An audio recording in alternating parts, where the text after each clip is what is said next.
Terima kasih Anda masih bersama kami di Indonesia Bicara, Pak Bahtiar.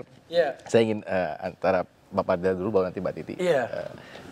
Sempat menyinggung sistem pemilu atau sistem pemilihannya yang mungkin perlu ada perubahan, tadi Pak Bahtiar bilang. Seperti apa sih Pak yang diwacanakan Kemendagri sendiri atau yang direncanakan? Iya. Kalau itu mungkin di Mbak Titi aja lah nanti ditanya. Saya nggak tertarik bicara soal itu malam ini. Saya bicara konteksnya dari soal penguatan kelembagaan partai. Tadi beliau sudah menyinggung mengapa sih penting insentif negara atau alokasi keuangan negara untuk pembiayaan partai. Ini bukan hanya karena selera kita. Ini praktik di negara demokrasi kelas dunia, yang negara-negara yang mulai semua melakukan hal yang sama. Itu ada yang 30% dari total kebutuhan partai per tahun diberikan oleh negara. Bahkan Uzbekistan 100% dari total kebutuhan partai politik dalam per tahun itu dibiayai oleh negara. Kita itu dari jumlah uang itu baru 0,0057% dari total APBN kita alokasikan uang itu untuk membiayai partai. Hanya 121 miliar yang ada di tempat kami Pak, untuk teman-teman partai. Jadi betapa terjadi kesenjangan antara kebutuhan melaksanakan tugas dan fungsi partai dengan dukungan dari negara. Nah, itu sebenarnya kan yang mengapa menjadi penting pembicaraan kita ini untuk memperkuat sistem kepartaian. Tetapi apakah hanya uang yang menjadi concern kita? Ya memang salah satunya adalah sumber pembiayaan partai ini. Yang lainnya itu misalnya soal sistem pengawasan internal. Nah, ya, misalnya bisakah misalnya kita bakukan misalnya namanya mahkamah partai. Jadi setiap ada sengketa partai tadi, ada kode etik partai yang di Pak Pahala tadi, ya jangan misalnya ada ruang pemerintah atau negara intervensi masuk wilayah internal partai. Sejauh mungkin diselesaikan internal. Nah, mahkamah partai itu misalnya keputusannya final dan banding gitu.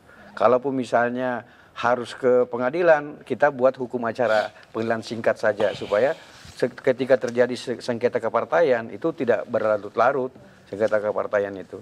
Jadi kita mendiskusikan lembaga negara yang disebut partai dalam sistem bernegara.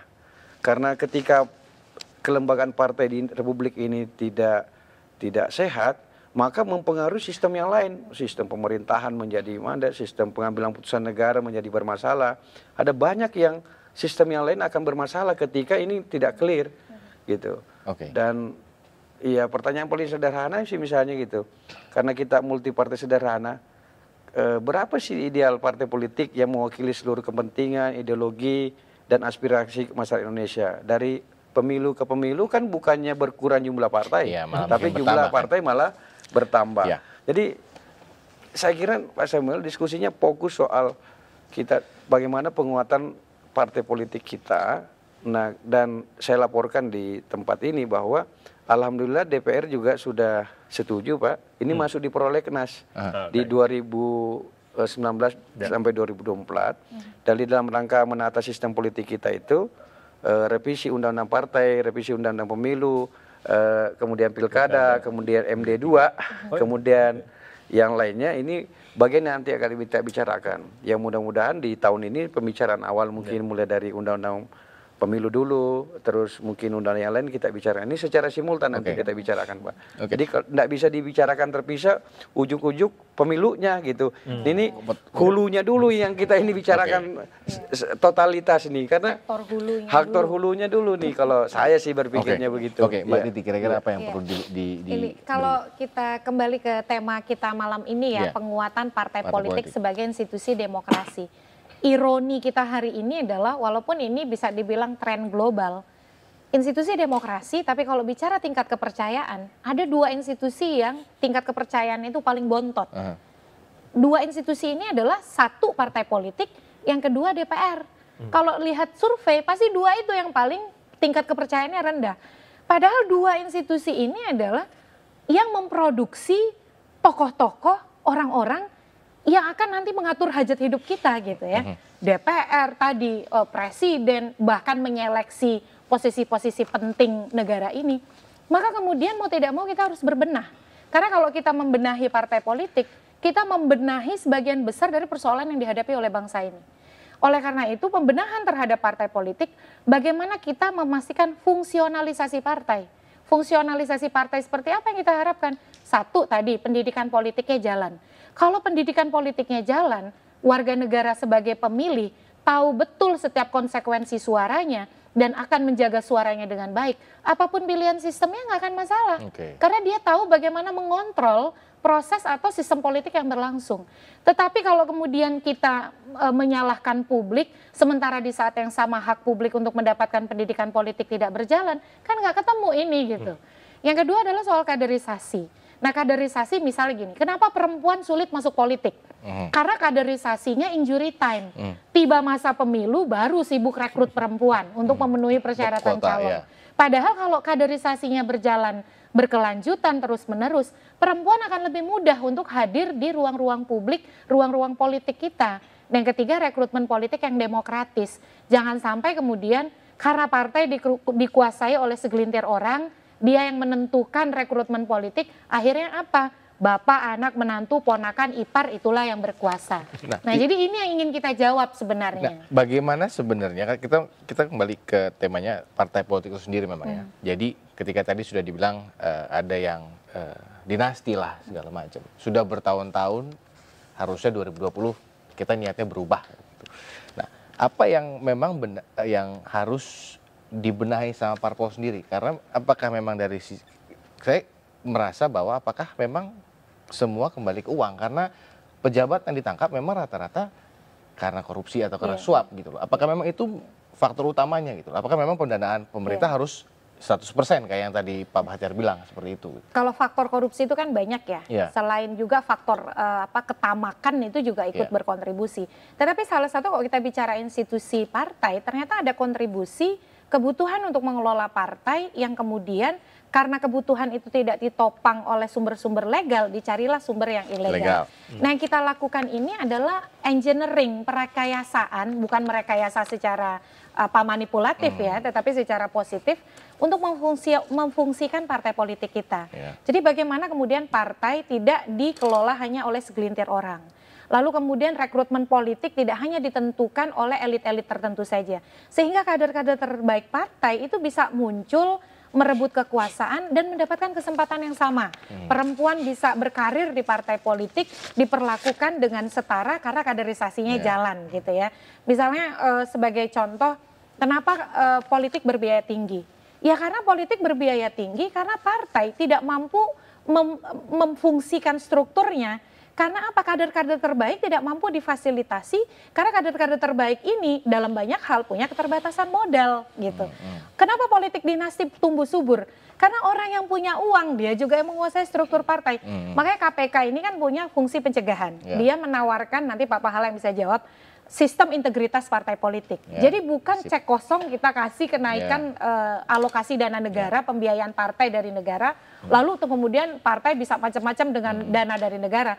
Tapi partai juga harus menerapkan standar tata kelola yang berintegritas. KPK menawarkan yang namanya SIPP, Sistem Integritas Partai Politik. Nah harapan kita SIPP ini dan juga skema penguatan pembiayaan partai politik oleh negara bisa diatur secara harmoni di dalam revisi undang-undang partai. Oke, Bang Pahala gimana terkait dengan SIP itu tadi Bang? Ya, jadi hingga saat ini apa yang udah? SIPP ini udah hampir 2 tahun ya kita sebenarnya bangun bersama partai di tingkat pusat gitu ya. Kira-kira misalnya etik kan ada 5 unsur. Yang pertama etik. Kalau kita nanya biasa ya, ada nggak etik? Oh ada Pak, ada. Ada mahkamah etik? Ada. Coba dilihat putusannya setahun ini. Berapa yang dihukum etik gitu. Oh ada dihukum 2 apa 3. Apalah isinya? Susila.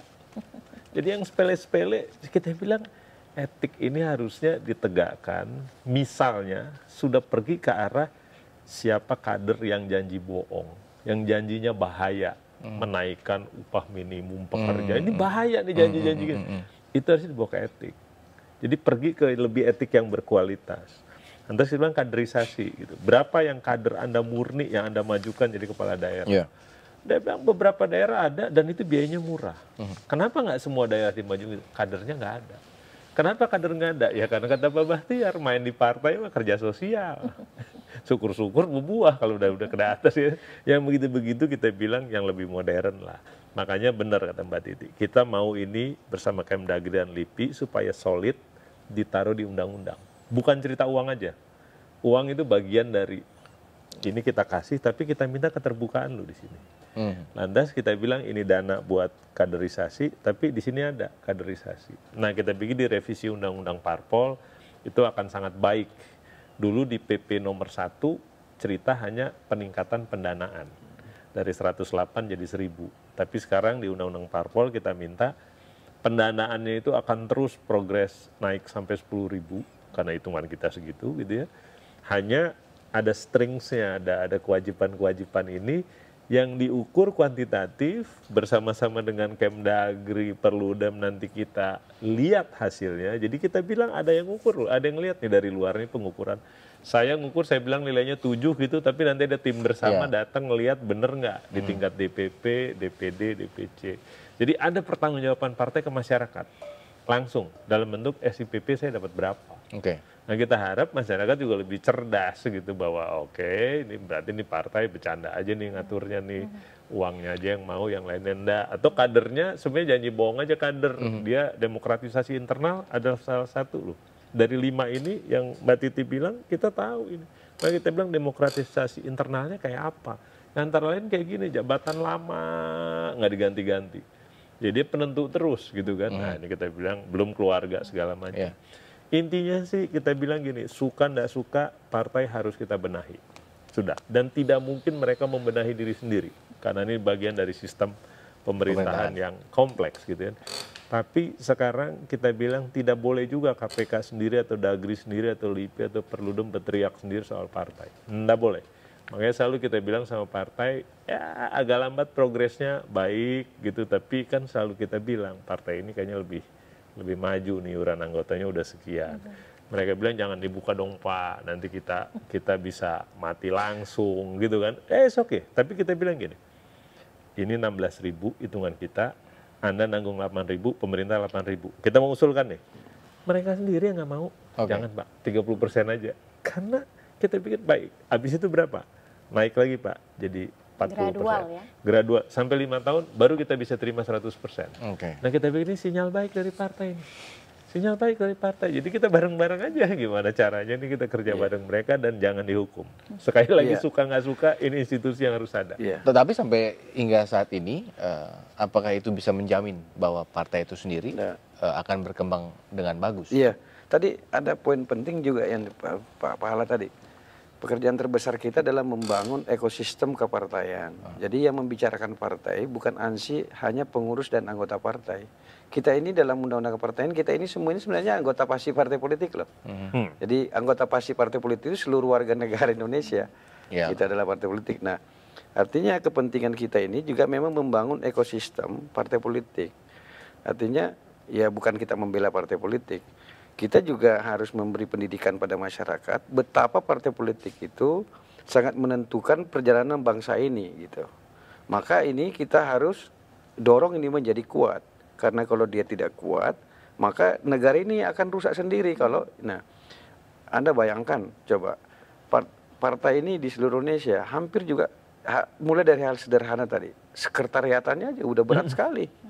Gitu. Jadi jangan membayangkan mengurus partai ini di langit. Kita mengelola partai di Indonesia ini ya di bumi. Ya ada kantor, ada anggota, ada sekretariatan, ada manajemen, ada tempat berdiskusi. Mereka harus terbuka berinteraksi, menerima aspirasi masyarakat setiap hari. Terus lalu melanjutkan kepada DPRD atau kepala daerah dan seterusnya. Jadi kita bayangkan sistem kepartaian kita itu memang yang benar-benar yang kita memenuhi kualifikasi yang modern tadi itu. Nah, sekarang ini kan kita lihatnya kan hanya pada saat mau pemilu. Padahal kerja partai itu kan bukan hanya mau pemilu. Dia adalah pekerjaan 1 kali 24 jam dan secara terus-menerus. Nah, maksud saya jangan juga kita karena ada masalah dalam sistem partai, lalu kita menjauhkan partai politik dari kehidupan sehari-hari. Misalnya, ya aturan-aturan itu kita buat nggak boleh partai politik, nggak boleh partai politik. Apa yang kita takutkan dengan partai politik? Sebenarnya yang nggak boleh itu kan kalau terjadi penyalahgunaan atau terjadi misalnya KKN dan seterusnya, bukan lembaga partainya yang bermasalah gitu. Mungkin ada orang atau Oknum ada apa, segala macam. Sepanjang itu sesuai dengan prinsip-prinsip tata kelola yang baik, prinsip hukum, saya kira tidak masalah. Jadi oleh karenanya kita lihat partai itu sebagai organisme yang hidup. Jadi sistem hukum yang kita bangun mulai dia berdiri atau terbentuk itu, kemudian dia tumbuh berkembang, berinteraksi di lingkungan masyarakat atau negara, sampai dalam sistem tubuhnya sendiri ada manajemen tadi itu yang diinikan, sampai dengan bagaimana dalam dia hubungannya dalam sistem negara gitu. Karena bagaimanapun partai politik juga dalam subsistem negara, tidak boleh juga di atasnya negara kan. Jadi ini yang kita bangun adalah partai politik Indonesia, bukan partai politik Amerika. Nah, seperti apakah bangunan sistem kepartaian yang sesuai dengan kultur demokrasi kita dan ke depan. Maka memang lagi-lagi benar Pak, beliau tadi sampaikan. Jadi bukan ansih soal uang yang kita bicarakan. Kita hendak membangun sebuah sistem yang memungkinkan partai politik ini bisa tumbuh berkembang dan sehat. Oke, nanti akan saya tanyakan Pak usai jeda berikut. Jadi pemirsa tetaplah bersama kami di Indonesia Bicara.